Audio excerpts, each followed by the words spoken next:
Hello students, इस video के अंतर्गत हम लोग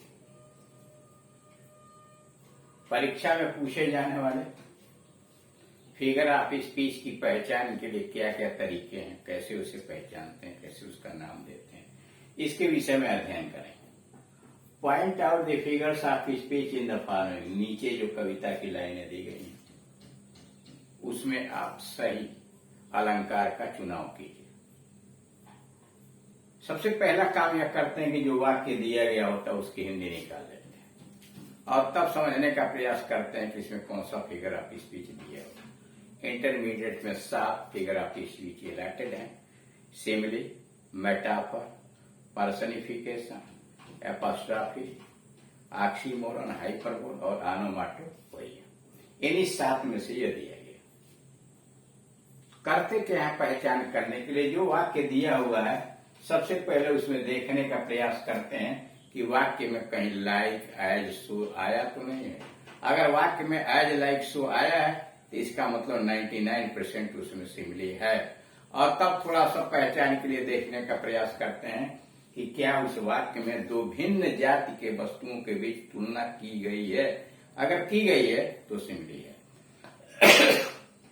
और अगर एज, लाइक, सो नहीं आया हुआ है तब देखते हैं कि क्या उस वाक्य के अंतर्गत किसी पशु पक्षी की बोली, समुद्र, नदी, झील या किसी वस्तु की आवाज, उसके क्रियाकलाप की आवाज अगर दी गई है, कोई ऐसा शब्द आया है जिसके साउंड से उसका अर्थ व्यक्त होता है, यानी पशु पक्षी की बोली हो सकती है, नदियों, समुद्र, झीलों का शोर हो सकता है या अन्य किसी प्रकार का शोर हो सकता है, तो वहां ऑनोमाटोपोइया होगा। अगर वह भी नहीं है तब तलाशने का प्रयास करते हैं एपोस्ट्रॉफी को।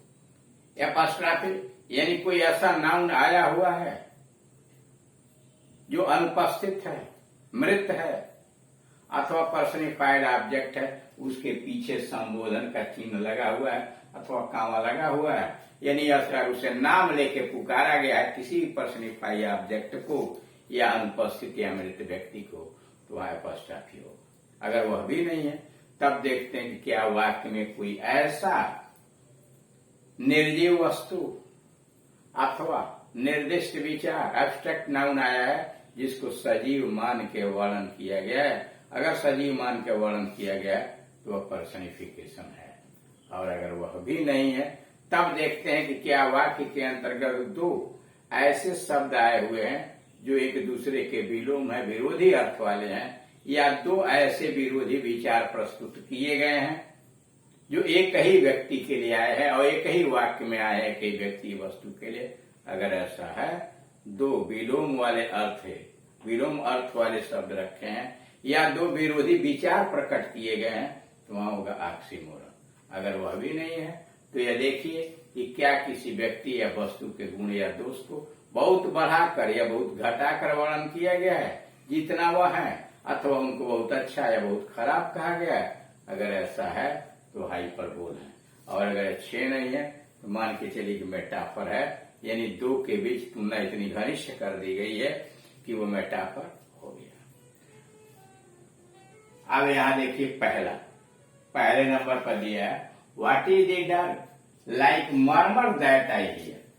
यह शोक गीत जैसा शोर में फुसफुसाने, मरमर फुसफुसाने के शोक गीत जैसा शोर कहां से आ रहा है? मरमर, यहाँ मरमर से फुसफुसाने की आवाज मतलब ऑनोमाटोपोइया, यानी पेड़ फुसफुसा रहा है, पेड़ गुनगुना रहा है, तो मरमर आया है ऑनोमाटोपोइया के लिए।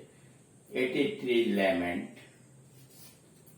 एरी स्पीच, विचित्र आवाज में, विचित्र भाषा में पेड़ रो रहा है। लेमेंट पश्चाताप, रोने का काम, पश्चाताप करने का काम पेड़ नहीं करता, आदमी करते हैं, जीवित प्राणी करते हैं।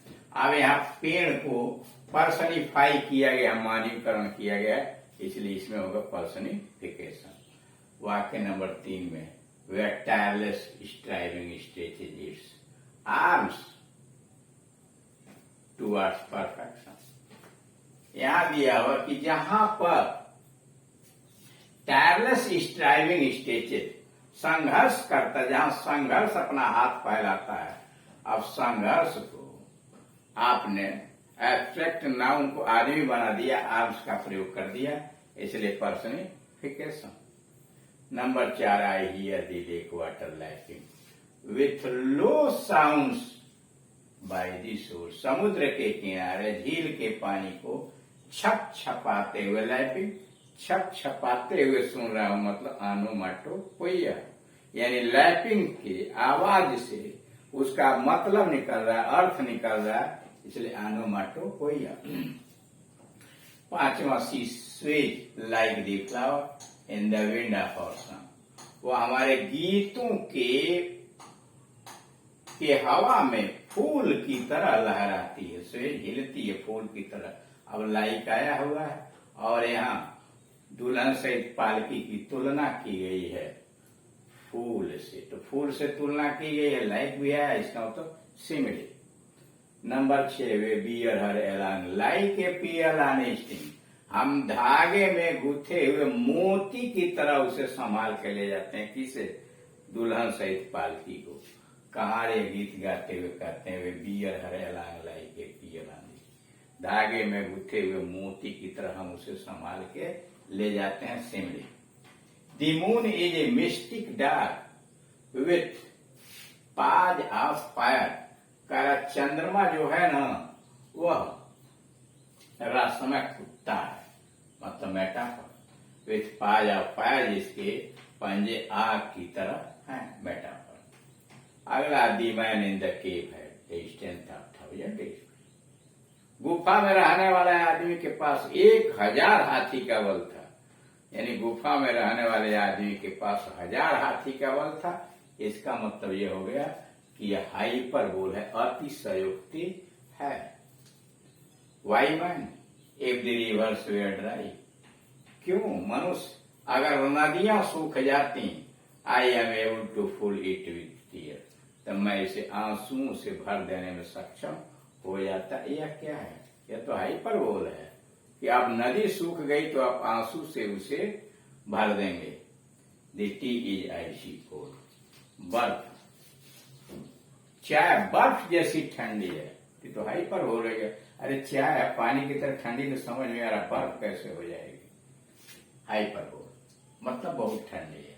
हे लुक्स स्मार्ट, वह चुस्त दुरुस्त दिखाई देता, दो he is at the sunset of his life, यद्यपि वह अपने जीवन के सूर्यास्त में, metaphor, sunset of his life, metaphor. I beg A 1000 pardon, मैंने 1000 बार माफी मांगी। अरे गिन के नहीं मांगे, उठक बैठक नहीं किए, तो इसमें क्या हो जाए? हाइपरबोल, अतिशयोक्ति। फ्रेल्टी, निर्बलता, दोष, दयनीय विजुमा। ऐ स्त्री, ऐ दोष, ऐ निर्बलता, ऐ कमजोरी, तुम्हारा नाम स्त्री है। क्या है यहाँ देख रहे? फ्रेल्टी, यहाँ पर्सनिफाई किया गया है फ्रेल्टी को, और नाम लेके पुकारा भी गया, इसलिए apostrophe. James, I was the wisest fool in the Christendom. James, मैं ईसाई जगत के अंतर्गत सबसे बुद्धिमान बेवकूफ था। ऑक्सीमोरन, वाइजेस्ट फूल, दो विरोधी अर्थ वाले शब्द आए हुए। 15, he is idly busy nowadays. इन दिनों वो बेकार में व्यस्त है। बेकार में व्यस्त का मतलब आइडल बिजी, दोनों विरोधी भाषी हैं, इसलिए ऑक्सीमोरन। ओ लिबर्टी, ऐ स्वतंत्रता। Liberty, what crimes are committed in thy name. तुम्हारे नाम पर कितने अपराध किए जाते हैं? स्वतंत्रता, तुम्हारे नाम पर कितने अपराध कर दिए जाते हैं। तो इस प्रकार से आप देख रहे हैं कि सबसे पहले वाक्य का अर्थ निकाल लेते हैं और उससे समझने का प्रयास करते हैं इसमें कौन सा फिगर ऑफ स्पीच हो सकता है।